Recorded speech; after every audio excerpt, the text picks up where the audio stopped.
కూడా గమనిస్తూనే ఉంటుంటారు. అక్కడ మనకి ఆథరైజ్డ్ అని అనాథరైజ్డ్ అని చాలామందిని ప్రొడ్యూసర్ సెలెక్ట్ చేసుకుని చేసే వర్క్ ఎన్విరాన్మెంట్ అనేది ఉంటుంది. సో దాన్ని కూడా మనకి తీసుకురావాలని చెప్పేసి అవసరం అంటారా? ఇప్పుడు మీరు చెప్తూ ఉన్నారు నిర్మాతకి సెలక్షన్ అనే ఆప్షన్ ఉండాలి అని చెప్పేసి. ఆ ఎన్విరాన్మెంట్ అనేది మన దగ్గర కూడా వస్తే వర్కౌట్ అవుతుందా? మనకున్న స్కిల్స్, మన దేశంలో ఉన్న స్కిల్స్ వర్కర్స్ మన దగ్గర అవైలబిలిటీ ఉందన్నారంటారు, మీరేమంటారు? అంటే ఇక్కడ ఒక నిర్మాతకు ఎంత డెసిషన్ మేకింగ్ ఉంటుంది అన్నది ఉంటుంది. ఇప్పుడు ఇలాంటి అంటే ఇప్పుడు ఉన్న వ్యవస్థలో మీరు డెసిషన్ తీసుకోలేకపోతున్నారు, ఎందుకంటే there are multiple layers will come and influence అనమాట. దానివల్ల యూఆర్ బికమింగ్ వీక్ అయినప్పుడు మేజర్ ప్రాబ్లమ్స్ ఉన్న వాటి చోట ఇంకా కష్టమవుతుంది డెసిషన్స్ తీసుకోవడం. సో ఎవెన్చువల్గా కాస్ట్ ప్రెషర్ వల్లనో డిఫరెంట్ రీజన్స్ వల్ల క్వాలిటీ కాంప్రమైజ్ అయ్యి యూఆర్ రిలీజింగ్ మూవీస్. ఆ క్వాలిటీ బెటర్ చేయాలంటే you have to come and fix all the fundamentals. ఈ వ్యవస్థ అనేది ఒక వన్ ఆఫ్ ద ఫండమెంటల్. అలా దేర్ ఆర్ మెనీ ఏరియాస్. అంటే ఇది ఫిక్స్ అయితే ఆటోమేటిక్గా క్వాలిటీ మూవీస్ బయటకు వస్తాయని చెప్పట్లేదు.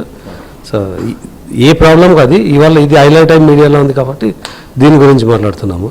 బట్ ఇది ఒక్కటే ప్రాబ్లం కాదు, there many problems to solve. అంటే మీరు ఇప్పుడైనా సరే ఫెడరేషన్ వర్కర్స్తో కూర్చుని మాట్లాడడానికి మీరు ఇంట్రెస్ట్గా ఉన్నారు? అంటే ఫెడరేషను, నిర్మాతల మండలి, తర్వాత ఫిలిం ఛాంబర్ వీరంతా మాట్లాడుతున్నారు. బట్ ఏంటండి మీ డెసిషన్ ఏంటి? ఖచ్చితంగా స్కిల్ వర్కర్ని మీరు సెలెక్ట్ చేసుకుంటారా? ఫెడరేషన్ వాళ్ళు దిగొస్తే కనుక కలిసి వర్క్ చేయడానికి మీరు సిద్ధమేనా? నేను అలోన్గా నేను ఫైట్ చేయను, కానీ నా పర్సనల్గా అయితే I'm very against doing against the law forcing a member to pay exorbitant fee to a union just because he wants to get into an industry. But then I am happy to hire all the people that are already in the market. But union lo member aithe nenu teesukovala ledante nenu teesukonna annadi fundamental ga that's an anti law implementation. Adi correct kaadane nenu vaadistanu.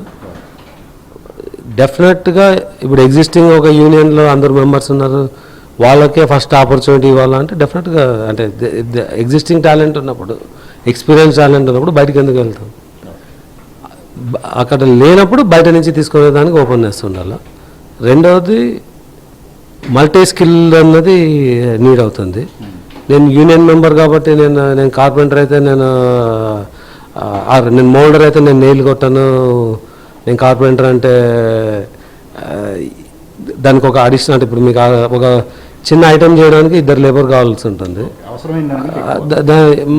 అంటే అమెరికాలో అయితే handyman అంటారు, అంటే వాడు moulding అయినా చేయగలడు, carpenter అయినా చేయగలడు, లేదంటే చిన్న బేసిక్ వైరింగ్ చేయగలడు. అంటే వెళ్ళి మేజర్ ఎలక్ట్రికల్ సిస్టమ్ కనెక్ట్ చేయాల్సిన పని లేదు.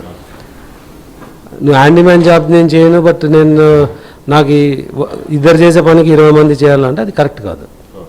బట్ కాంట్రాక్ట్ ఇస్తే దాన్ని ఆ క్రాఫ్ట్లో ఉన్న సేమ్ పర్సన్ ఇంకో విధంగా చేయించుకుంటాను, బట్ నిర్మాతగా నేను చేయించుకుంటే ఆ సిస్టమ్ని కంపల్సరీగా ఎంటర్టైన్ చేయం. బట్ ఎగ్జిస్టింగ్ ఉన్న వర్కర్స్తోనే సినిమాలు తీయడం ఈజ్ ఎ రైట్ థింగ్, ఎందుకంటే వాళ్ళ ఎక్స్పీరియన్స్ని అంత ఈజీగా ఎవరు ఫిల్ చేయలేరు. But at the same time new talent కూడా ఆపర్చునిటీ ఉండాలి. ప్రధానంగా రేపు ఫైనల్ అవుతుంది అని చెప్పేసి ఎవరికి మాట్లాడుతున్నారు. ఫెడరేషన్ కూడా ఒక మెట్టు దిగి వస్తుంది, నిర్మాతలు కూడా దీన్ని అవ్వాలి, ఎందుకంటే షూటింగ్లు ఆగిపోయిన పరిస్థితి ఏర్పడింది. ఇది అందరికీ లాసే ఈ పరిస్థితి అనేది. బట్ మీ వైపు నుంచి మీరు షూటింగ్లు ఆపేందుకు, అంటే స్టాప్ అనేది లేకుండా కంప్లీట్గా మీ స్టైల్ ఆఫ్ మేకింగ్ చేయనున్నారా? ఎలాగ ఇప్పుడు రాజాసాబ్ కానీ ఇంకా మేకింగ్ సినిమాలు ఉన్నాయి కాబట్టి, సో వాటికి సంబంధించిన షెడ్యూల్ ఎలా ఉండబోతుంది? ఇప్పుడు ఒకటి, there is a illegal effort of stopping the shoots. అలానే నేను వెళ్ళి ఆదోని నుంచి ఒక 1000 మందిని తీసుకొచ్చి ఫైట్ చేసి వాళ్ళని ఆపాలన్నా అంటే ఆపచ్చు. అది అంటే ఆదోని నా నేటివ్ ప్లేస్, సో నేను కాల్ చేసి వచ్చేసారు. But that is not what we want. We are all in a civil society. వాళ్ళు వచ్చి సెట్లో కొట్టడము అవన్నీ కరెక్ట్ కాదు, వాటిని కండెమ్ చేయాలా.